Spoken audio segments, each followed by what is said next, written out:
Right, let's bring in Israeli politician Sharren Haskel, who's joining us live from Tel Aviv. Sharren, thank you so much for your time. What are the discussions now about how Israel will respond in Gaza? How will Israel crush Hamas, which is what Benjamin Netanyahu said he intends to do, while trying to save the lives of the civilians, the hostages? Well, Sharri, this is one of the most devastating moments in our history, not just the Israeli history, but the Jewish history. I don't think we've ever experienced such a tragedy like we've experienced in the last 24 hours, in the last 48 hours. You need to understand this is a battalion of terrorists entering and infiltrating more than 22 cities and towns, going from house to house, massacring entire families, women, children, babies, taking hostages back into Gaza, parading them in the streets. You see children walking in the streets and they're bashing them with sticks and spitting on them. I mean, I cannot imagine what is going through the heads of these women who are captured at the moment there. The videos that we've seen in social media are the same videos that we've seen of ISIS in the Middle East and the atrocities that they are doing there. And unfortunately, Hamas has left no other option to Israel than to go back into Gaza. This is something that we didn't wanted. This is something that in 2005, Sharri, we have evacuated every single living Jew from the entire territory of Gaza in order to give them independence. This was declared by all the United Nations, the European Union, America, and instead of building a little Singapore, they have turned it into an ISIS, into an Islamic extreme terror organization, terror state, where they're investing all of their money and all of their effort in more hatred, in more violence. And unfortunately,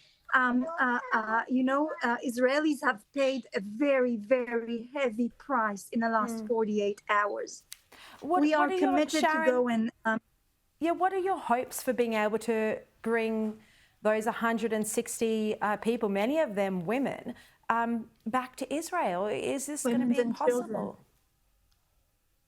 Well, I really hope so. And this is where the international community comes in.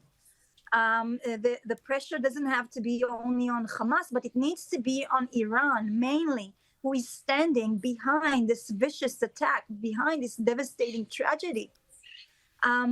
We will do anything that we're capable in order to bring back home safely and unharmed the hostages that were kidnapped into Gaza. We have been trying to bring back the security. We still have a few battles on the ground as many more terrorists are coming in through terror tunnels and through holes in the fence that were made by them. This is, Sharri, to be honest, I think these days are going to be remembered as the first day of war between Iran and Israel. This have a much wider aspect.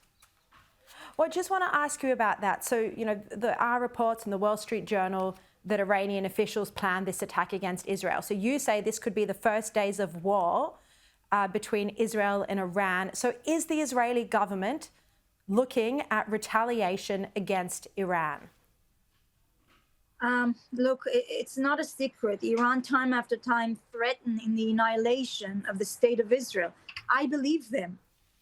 For a year now, they have been planning together this attack. Now, Iran has proxies all around the Middle East.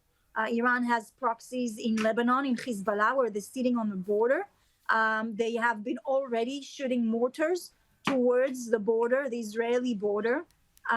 They have a proxy in Syria where they're bordering as well with Israel. So do you expect Israel will retaliate? You say this could be the first days of war between Israel and Iran. What do you mean by that? Sharri, everything is on the table. We will make sure that our people in our country is safe. We have to bring back our safety and our security into our borders, and everything is on the table. All right, Sharren Haskel, thank you very much for joining me.